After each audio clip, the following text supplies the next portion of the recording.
یقین ہے آپ ہر عاشق کے گھر تشریف لاتے ہیں. میرے گھر بھی ہو جائے چراغاں یا رسول. تشریف لاتے ہیں بھائی، میں نے کب کہا نہیں لاتے، لیکن تو کدی انہوں نے اٹھ کے مسجد چ نہیں آیا ہے تو تیرے کلان تو کدی انہوں واسطے اپنے گھروں اٹھ کے مسجد میں نہیں گیا.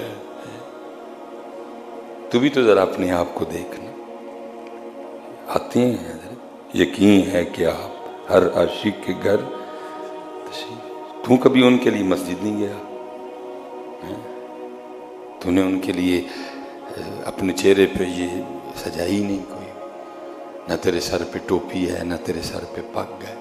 تو بھی تو ذرا اپنے آپ کو دیکھنا. اس لیے پتر میں آپ سب سے گزارش کروں گا، ماہ ربیع الاول شریف ہے، درود شریف کی کثرت کرو.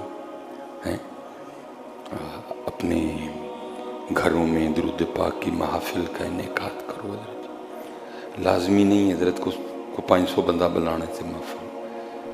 اپنی بیوی، اپنے بچوں، اپنی بچیوں کو بٹھاؤ، تسبیح لے کے کو آج محفل میلاد کریے. حضرت روز کرو. حضرت روز میرے گھر سے اس پاک بارگاہ میں درود و سلام کے تحفے جائیں. حضرت کرو. حضرت پھر اس کا بھائی عجیب بات ہے، ڈینگی سپرے کو مان رہے ہو تو جس گھر میں ان کا نام لیا جائے گا ان کا نام لینے سے کچھ بھی نہیں ہوگا. بھائی مچھر والے سپرے کو مان رہے ہو، اگر مچھر والا سپرے اثر کر رہا ہے تو جس گھر میں ان کا نام لیا جائے گا وہاں کچھ نہیں ہوگا. حضرت اقبال تو کہتا ہے قوت عشق سے ہر پست کو بالا کر دے، دہر میں اسم محمد سے اجالا کر دے. اقبال کہتا ہے اجالا ہوگا، جہاں ان کا نام پاک لیا جائے گا وہاں اجالے ہوں گے، وہاں روشنیاں پھوٹیں گی. حضرت وہاں نور نور نور ہی نور ہو جائے گا ہر طرف جہاں ان کا نام لیا جائے گا. دہر میں اسم محمد سے اجالا کر دے. اندھیرا ہمارے گھروں میں حضرت، کوپ اندھیرا ساڑھے گھراں وچ. اپنے گھروں میں روشنی کرو.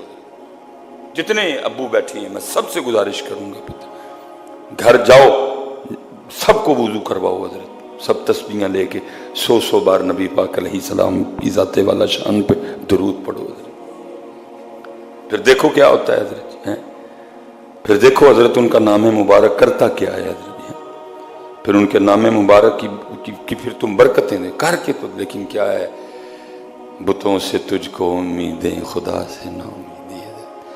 آج لوگوں کو ڈینگی سپرے پہ تو یقین ہے لیکن ان کے نام پہ یقین نہیں ہے. اللہ ہم سب کے حال پہ رحم کرے. حضرت درود و سلام کی محفل کا انعقاد کریں اور جس کو اللہ نے توفیق دی ہے چراغاں کرو. حضرت نہ سنو جائز ہے نہیں جائز ہے، اس میں جائز ناجائز والی کیا بات ہو گئی؟ میری محبت ہے.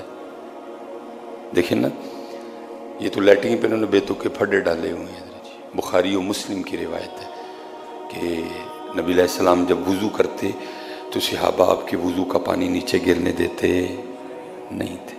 کہیں قرآن میں آیا ہے حضرت کہ میرا محبوب وضو کرے تو پانی تھلے ڈگن دینا؟ نبی علیہ السلام کا لعاب دہن مبارک صحابہ زمین پہ گرنے دیتے؟ کسی کے ہاتھ پہ گرتا وہ مل کے اپنے. جس کو نہ میسر آتا وہ کیا کرتا، وہ اس کے ہاتھ سے ہاتھ مس کر کے اپنے جسم پہ.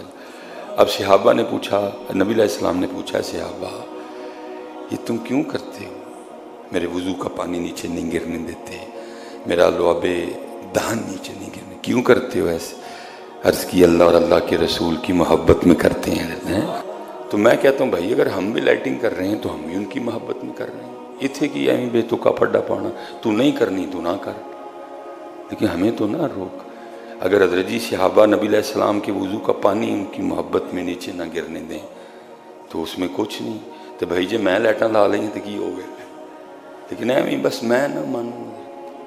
ہر مسلک نے اپنی اپنی ایک پہچان بنا لی ہے اور پھر اس پہ ڈٹا ہوا ہے. حضرت بھائی میں ان کی محبت میں کر رہا ہوں، مجھے خوشی ہے ان کی آمد کی. ان بندہ کہ جی صحابہ نے نہیں لائی ہیں، بھائی صحابہ دے دور چاہے کہ دوسرا بھائی جی صحابہ نے چراغاں نہیں کی. بھائی تب تو گھر میں دیا جلانے کو تیل نہیں ملتا تھا. حضرت اگر ہوتا تو شاید وہ بھی کرتے. حضرت جی صحابہ نے جھنڈیاں نہیں لگائیں. اور بھائی ادھر تو کفن کے لیے کپڑا نہیں ملتا تھا، تو صحابہ کے دور میں جھنڈیاں ڈھونڈتا پھر رہا ہے. کفن کے لیے کپڑے نہیں ملتے تھے حضرت، تو کہہ رہا جی اس دور میں جھنڈیاں نہیں تھیں حضرت، تو بھائی ایسی کوئی ایسا ایشو ہی نہیں ہے، بے تکا میں وہ دیکھ رہا تھا کلپ پہ کلپ چڑھ رہے ہیں جی۔ بھائی مجھے پھر یہ بتاؤ، اگر اب بات اس پہ ختم کرنی ہے تو نبی علیہ السلام کے زمانہ مبارک میں گدا تھا، لیکن حضور کبھی گدے پہ نہیں لیٹے۔ نبی علیہ السلام تو کھجور کی چٹائی پہ آرام فرمایا کرتے تھے، تے جنہوں نے لیٹنا تکلیف ہے یہ کڈنا اپنے گھروں میں بیٹھ تے سارے کھجور دیاں چٹائیاں تے آرام کرنا۔ بس عجیب حضرت کلیہ بنا لینا ہے، لیکن خود پہ وہ کلیہ اپلائی نہیں کرنا۔